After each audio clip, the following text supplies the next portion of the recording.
artist that sings this song reminds me of my neighbor growing up in Nigeria. We had a neighbor that had two kids like this. When I say like this, I mean they were albinos. Albinos or albinos. If you know anything about albinos, that back in the days, not a long time ago, I don't remember what time exactly, but as early as the 1900s, albino used to be considered an evil thing, an evil creation. They used to kill albinos in Nigeria back then. They killed them society because I guess back then the belief system was that they did not understand why the gods will send you children that look different from how everybody else looked like.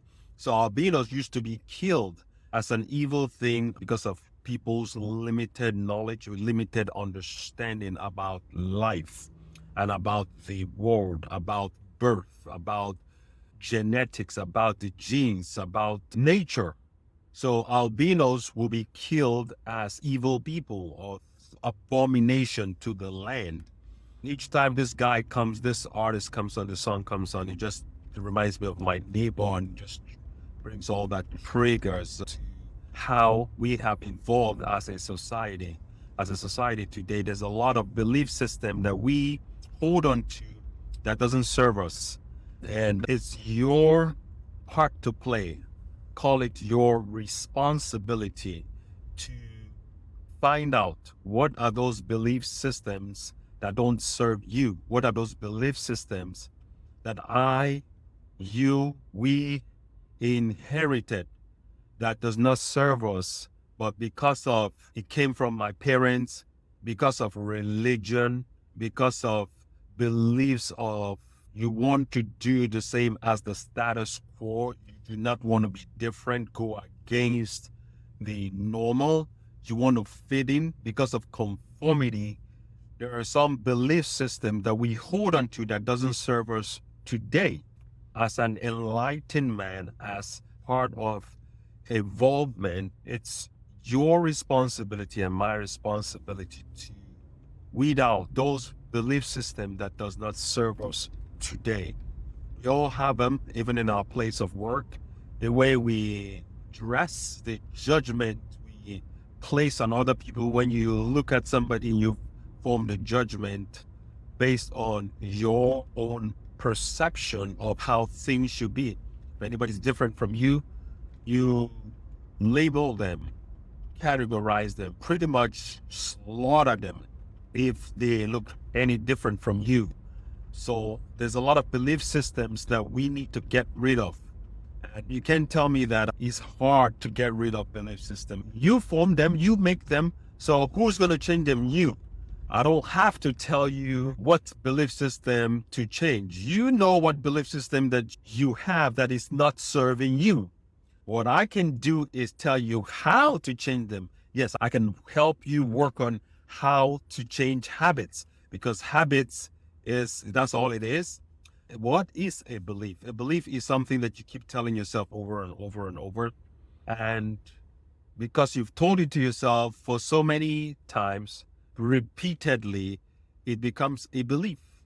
And then it gets handed from one generation to the other. Now we call it a law. It's a belief. We call it the order of the day. And sometimes we try to use scriptures to justify these things. I don't really want to go into scriptural debates. I don't want to diminish or seem like I'm attacking anybody's scriptural beliefs. That's not what this teaching is all about. This talk is all about whatever belief system that is not serving you. Identify them, get rid of them. That's all I'm saying. Man's inhumanity to man is what's causing the whole chaos in the world today. Someone was talking the other day that we need world peace. We need peace in the world. I said, we don't need no world peace. There's nothing even like world peace. World peace does not exist. Peace only exists inside of humans, inside of the individual. As a matter of fact, this is why there has not been a solution to world peace, because we are providing solutions to something that does not exist. You cannot cure or solve something that does not exist. There's no world peace anywhere. There can only be peace inside the individual, inside the human being. If there's peace inside every human being, then there's peace in the world. That's what I guess you can call world peace. This is the cause of all the problems of humanity. Man is looking for solutions in something that does not exist, or man is looking to cure something that does not exist. There cannot be a world love where you can love the world or bring love in the world when love only exists inside the human being, and all this killings and man's inhumanity to man is done by who? Is done by people that believe that they are fighting a just cause. It's good people in each society that go to war. It's good people are the ones that join the military or to do good, right? If I'm a soldier in my country and you're a soldier in your country and you believe that you're fighting for your country because you are good and you want to bring that goodness to the rest of the world, to make the world a better place, you want to go to war against other good people, right? That is the confusion in the world. It was bringing all the problems in the world. Good people fighting against good people. Instead of wanting to bring good in the world, why don't you bring the good in yourself? If you're a good person, you don't have to prove it to me that you are good. I will see the good.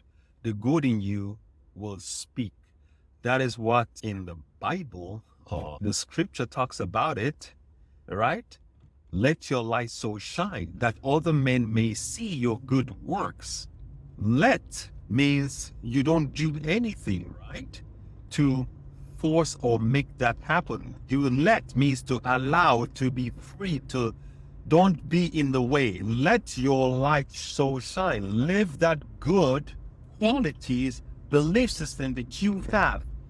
Let it speak for itself and let the world be a better place because of the fact that you are letting the good shine, not because you knock on my door and talk to me about your ideology. No, not because you wear a certain kind of clothing or you don't wear a certain kind of clothing. No, let your light so shine that the works that you do is what will determine, is what will show. And that is enough for me to get the message. Thank you. Enjoy the rest of your day. This is Ike Onuoha.